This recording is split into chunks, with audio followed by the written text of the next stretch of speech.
Welcome to another Telltale Books video. I'm Greg, and I'm continuing my coverage of Hugo Award finalists, moving into the novelettes category now. And 3 of the 6 nominees...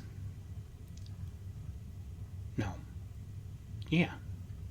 2 of the 6 nominees, sorry. 2 of the 6 nominees are also Nebula Award finalists. The Brotherhood of Montague Street Video, and I covered that one, and Loneliness Universe, and I covered that one already. Loneliness Universe so far is my front runner that I want to see win. I like that one best of all so far. The Four Sisters Overlooking the Sea by Naomi Kritzer has been nominated for the Hugo in the novelette category. I covered that with my coverage of that issue of Isaac Asimov's science fiction, and that was just a couple of months ago. So if you look into my backlist in the Asimov's science fiction magazine playlist, you'll see a video for that whole issue, and I talk about that story in there. And I don't feel a need to talk about it any further. I really didn't care much for the story, so moving on. This video then will be about Signs of Life by Sarah Pinsker. So, a little bit about Sarah Pinsker. She started publishing in 2012. To date, she has published a total of 64 works that I could find information on. Her Hugo Award finalist novelette, Signs of Life, is number 63. It was published in Uncanny magazine in the July-August 2024 issue. And it is long enough to be a novelette.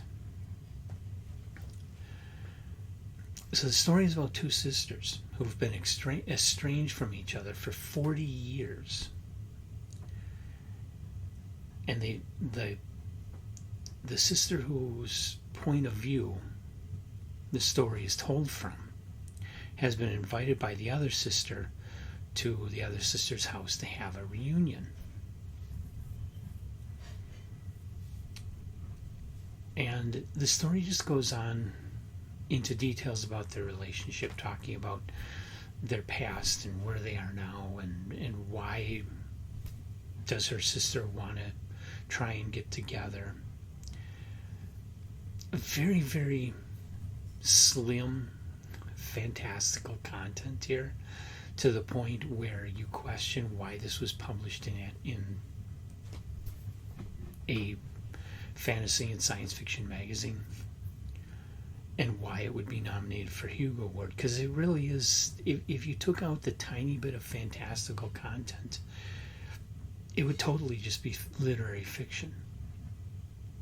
And I don't think the story would be any worse for doing that either. I think it would be every bit as good by removing the fantastical content and making it something that would be more appropriate for, I don't know, the New Yorker or a magazine like that.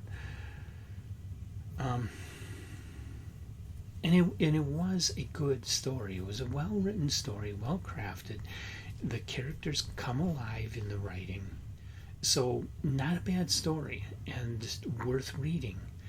I just question, the Hugo Awards are specifically a science fiction genre award. And they've allowed fantasy in, but otherwise they've been pretty strict at remaining science fiction. So I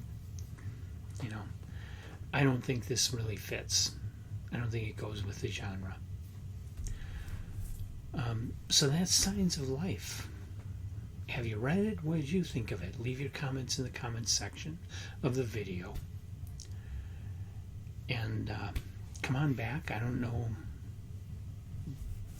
offhand if I will get to anything else by Sarah Pinsker. I do want to continue with the Hugo nominated novelettes. I still have Lake of Souls by Anne Leckie and By Salt by Sea by Light of Stars by Premi Mohammed to go. I have copies of both of those. The Premi Mohammed is online. I bought the collection that Lake of Souls is in. So I have that book, that whole book of her stories. So I got a whole bunch of her stories I can read. But I don't know how quickly I'm going to get to this. I'm pretty busy. I'm trying to read the Decameron right now. It's a big, thick book with difficult antique writing. But I'll do my best. And I hope you'll come back and join me for reviews of those and lots of other fiction here on Telltale Books. On your way out, remember to hit the like button, hit the subscribe button, and you'll be seeing me in more videos.